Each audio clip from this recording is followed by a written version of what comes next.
so excited.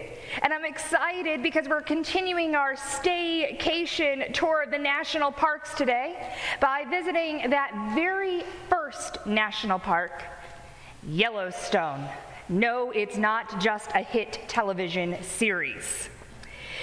It was the first park that was created by President Ulysses S. Grant all the way back in 1872. And in fact, Yellowstone National Park was not just the first national park in the United States.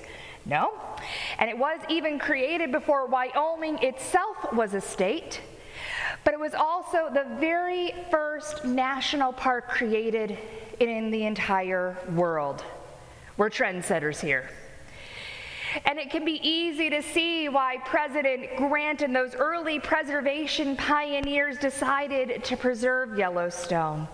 It's filled with unique landform features that all depend upon the part of Yellowstone that we can't see. Some of us may have heard about it, but it sits just below the surface. You see, Yellowstone is built on an ancient super volcano. That volcano is about 30 miles by 50 miles. And for those quick at math, that's about 1,500 square miles. What? Who knew? I thought the only volcanoes were in Washington and in Hawaii in the US. But no, there's this super volcano below the surface. And the last time that it erupted, 640,000 years ago, it created the landscape that defines Yellowstone to this day. In fact, the magma still flows very close to the surface under Yellowstone, and that's why those unique geological features exist. Water comes from the sky and it seeps below the surface. And from that surface from that water we have the Mammoth Hot Springs, you know, those tiered, stacked water features. And we have the fountain paint pots which burp and they gurgle and they bring up this horribly smelling putrid gas from below the surface. And then we have the Excelsior Springs, which pour 4,000 gallons of scalding hot water into the Firehole River every minute. And from that water that seeps below the surface, the Grand Prismatic Spring has come. It's a body of water that is 370 feet across, and it's filled with all sorts of algae and bacteria that thrive in hot temperatures.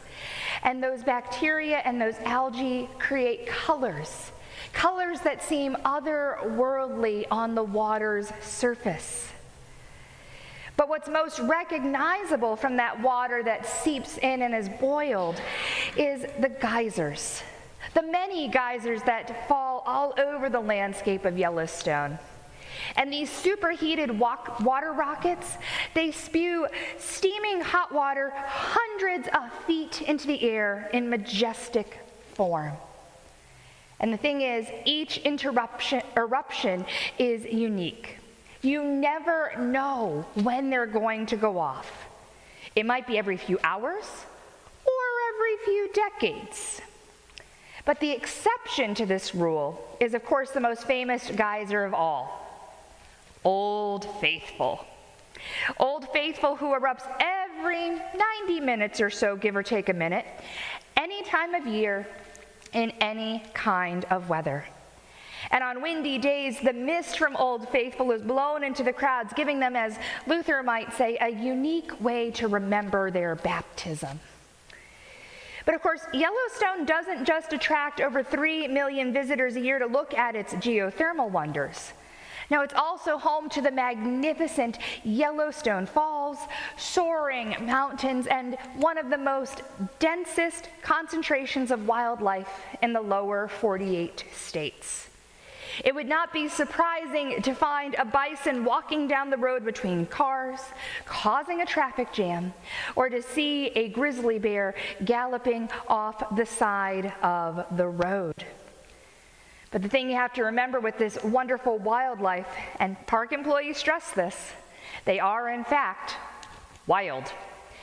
And if you get too close, well, let's just say you're getting what you asked for, and it's not pretty.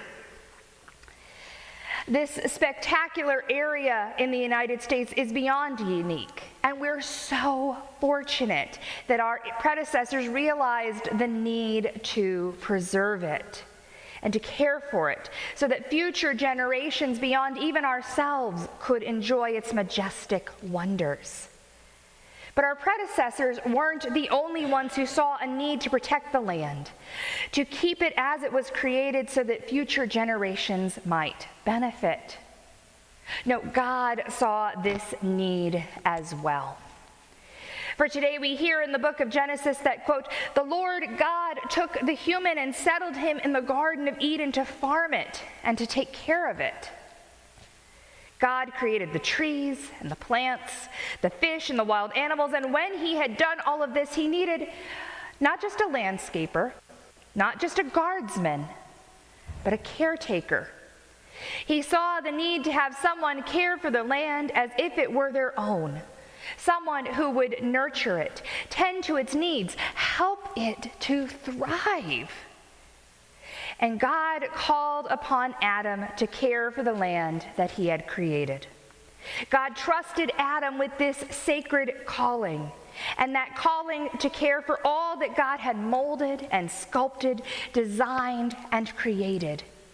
And that call has been passed all the way down through time to all of humanity, including to us.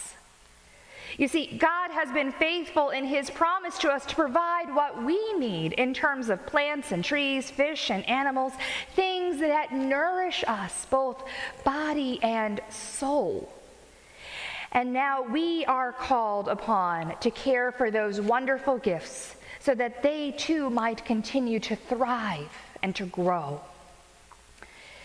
And the thing is, however, that our job to care for the earth is not just a job. It's in fact a sacred act. It's a calling, a vocation. It is work done in worship of God. Consider it this way. The Hebraic words that are used to describe work and the act of taking care of in this part of Genesis are words that are commonly most associated with tasks that are done by priests as they cared for sacred spaces. In fact, these words describe the work that God had entrusted to Adam are the, in fact, same words that are most often used in the context of priestly responsibility, to care not just for the sacred spaces, but also to protect the land around those spaces. Thus we can and we have to understand that God has given us the sacred job to care for his creation around us, but also to recognize that when we engage in that job, we are worshiping God through our efforts. It's not simply work for work's sake. And there's a man named Alan Johnson. He's a conservative evangelical Christian living in the mountains of West Virginia. And he's an environmental activist and the co-founder of Christians for the Mountains. He gets this fact. Quote, Alan hopes that environmental stewardship will quickly become a unifying issue for Christians across the nation. He says, God has called all of us seriously, and we should agree on one thing: to take care of his earth. You see, Alan's passion for environmentalism began in 1993 while visiting Haiti. He saw desperate farmers cutting down grapefruit trees to make a cash crop of charcoal. It's then, he says, that I just started sobbing. It really hit me that impoverishment is so closely tied to environmental destruction. And since that day, Johnson has been a pioneer in a growing movement called eco-Christianity. His biggest challenge has been convincing other Christians to join him in the fight, instead of labeling him a left-wing nut. My identity, he says, is not an environmentalist.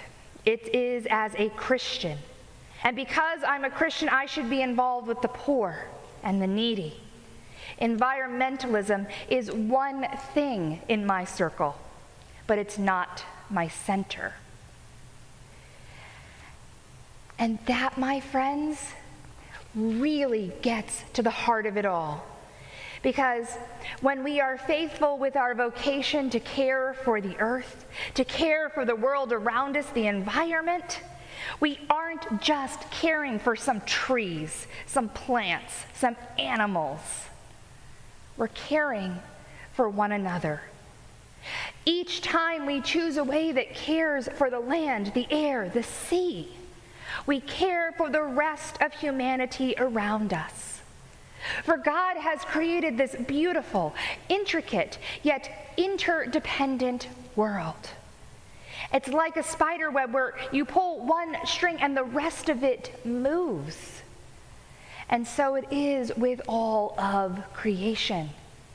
Everything in creation moves together, and it affects all of us in one way or another.